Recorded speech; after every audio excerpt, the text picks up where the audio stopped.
The utter impunity with which Pakistan Army perpetrated heinous crimes of gross sexual violence against hundreds of thousands of women in erstwhile East Pakistan in 1971 is a matter of shameful record. It is ironical that those who perpetrate these crimes are now masquerading as champions of justice. The duplicity and hypocrisy is self-evident. India thanks Panama as the President of the Security Council for holding today's open debate. I also thank the briefers for their presentation. Perpetrators of heinous acts of conflict-related sexual violence must be condemned in the strongest possible terms and brought to justice. Sexual violence in conflict zones not only destroys individual lives, but tears apart the very fabric of societies, leaving lasting scars on communities for generations. A multifaceted approach is essential to address this crime and offer support to its survivors. This includes prosecuting and deterring such crimes in conflict situations, ensuring no impunity for perpetrators, and adopting a survivor-centric approach in prevention and response mechanisms. UNSC Resolution 2467 of 2019 has been instrumental in highlighting the need to provide victims access to national relief and reparations programs, health care, psychosocial care, safe shelter, legal aid, and facilitate rehabilitation and reintegration efforts to bring a semblance of normalcy to their lives. Mr. President, the Secretary General's Trust Fund in support of victims of sexual exploitation and abuse is an important resource which should be further strengthened. India was among the first nations to contribute to this fund and remains committed to support such victims. Our dedication to the cause can be seen from the fact that in November 2017, a voluntary compact was reached between UN Secretary General and the Government of India on commitment to eliminate sexual exploitation and abuse in peacekeeping, humanitarian and development work. Underlining the seriousness attached to the issue by India, Prime Minister Modi joined the Circle of Leadership on the prevention of and response to sexual exploitation and abuse in United Nations operations.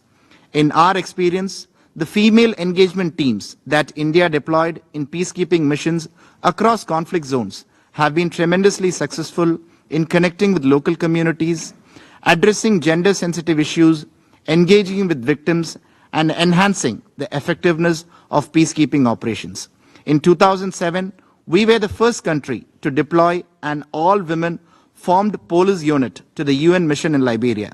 Today, we have successfully deployed female contingents in MONUSCO, UNISFA, and UNMISS with the objective of addressing conflict-related sexual violence.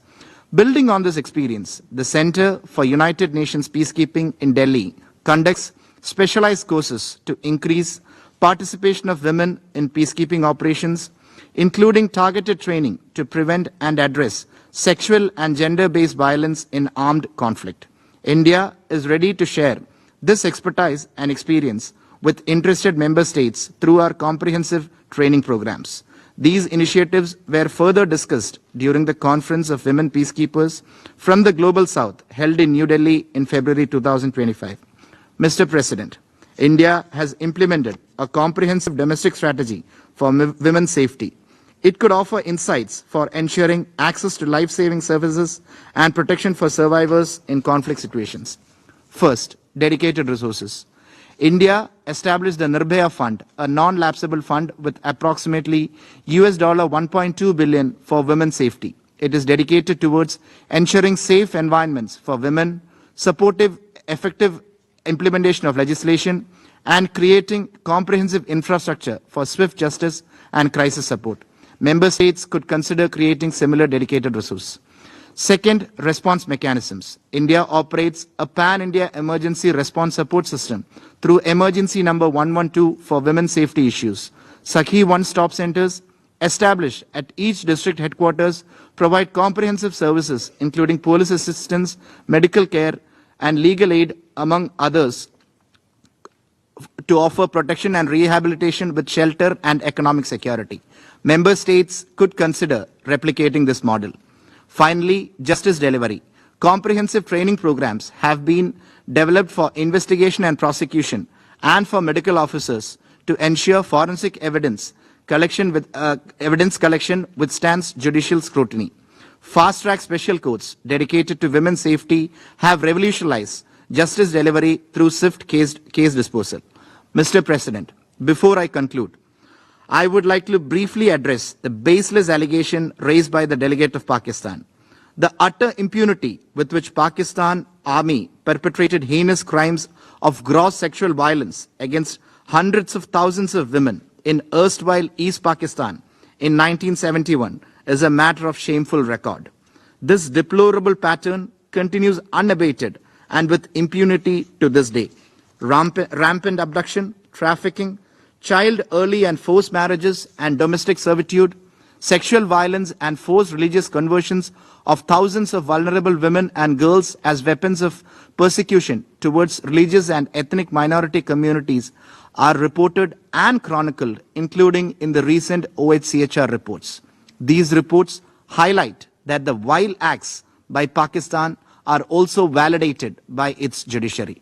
It is ironical that those who perpetrate these crimes are now masquerading as champions of justice. The duplicity and hypocrisy is self-evident. Mr. President, as I conclude, allow me to once again reaffirm India's unwavering commitment to root out sexual violence in armed conflict and support and assist survivors of such heinous crimes. I thank you, Mr. President.